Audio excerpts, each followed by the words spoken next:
Hello everyone! Welcome back sa aming maliit na channel, and for today's video, maglilinis kami sa aming nabiling lupa. This is just a 150 square meter, and ayan, sinisimulan na dating magdamo.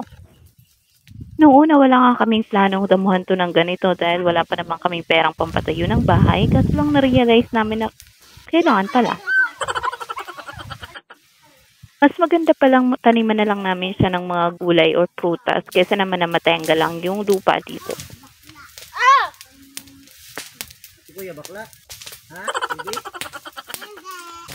Masarap lang din namang isipin na sa isang taon na pananatili namin dito sa Sorsogon ay meron na kaming naipundar na lupa. Kulang na lang talaga bahay. So, kailangan naman naming mag-ipon para naman nakapagpatayo na kami ng sarili naming bahay.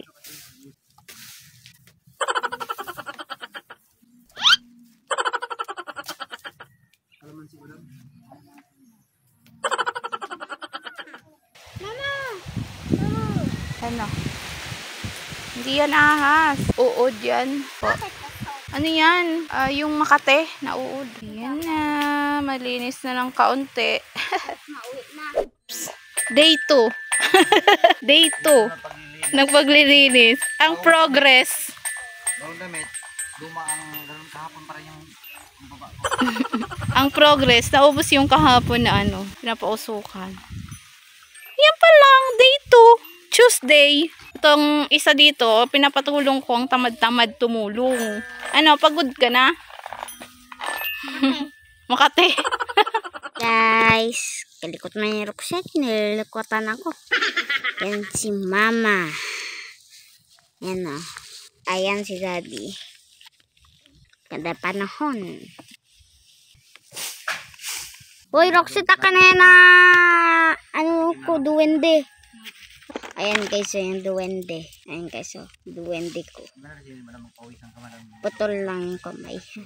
Okay, that's our nice video. Mamaya na lang. Okay, mamaya na lang. Subscribe na kayo. Subscribe na kayo. Yan. Like and subscribe. At share.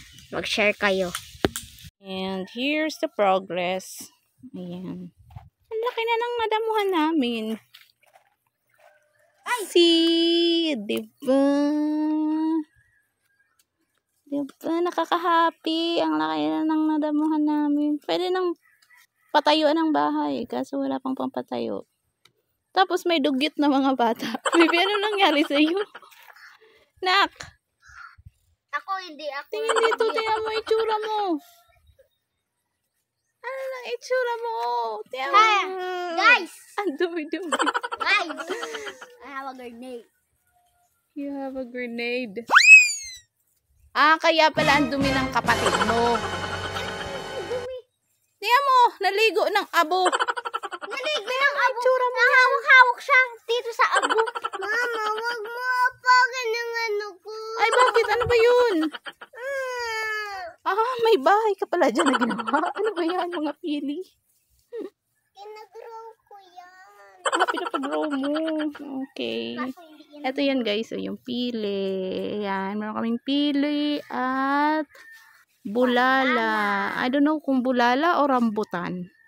I'm not sure. Tapos, ayun si Daddy. Malapit na naming matapos yung 100 square meter. No, de? Hindi. 100 ang square meter yung nadamuhan natin. Almost. Kasi yung doon pa. Ayun pa. Hanggang doon sa may putol na nyug. Doon. Yung dadamuhan pa namin. Yung doon, hindi na namin yan. Yung matataas na damo, hindi na sa amin yan. 150 square meter lang yung amin. Ayan. Malapit na. Pwede na magtanim. Bukas babalik ulit kami kung makabalik. Pakalaking tipaklong. Ayan. There he is. So big grasshopper right there. Asan? Ayan nga oh. Ayan oh. Ang laki oh. Ayan siya. So big. Hello! Parang grass. Parang grass? Grasshopper. Loko ka talaga stick eh. Batawin namin. Tigilan nyo yan. Namumuhay yan dyan ng mag-isa. Hayaan nyo. Alis kayo dyan. Kayo talaga. Meron nga pala kami ditong mahogany guys. Ayan. Dalawang mahogany. Tapos meron pa dun isa. Ayun. Yun. Tangkad din yan. Tapos ito pili. Ang sikat na prutas sa Sorsogon. Yung batang to. Tingnan niyo kung anong ginagawa. There we go. Where there we go? There you go. Look at you. There you go. Look at you. Diyos ko miyo, Marimar. Dugyot. Good morning guys. So, ayan ang update sa aming paglilinis. Halos matapos na ang lahat ng 150 square meter. Ang ganda na patayuan ng bahay, di ba? Pero wala pang pampabahay. Hanggang linis-linis lang muna, tapos tanim.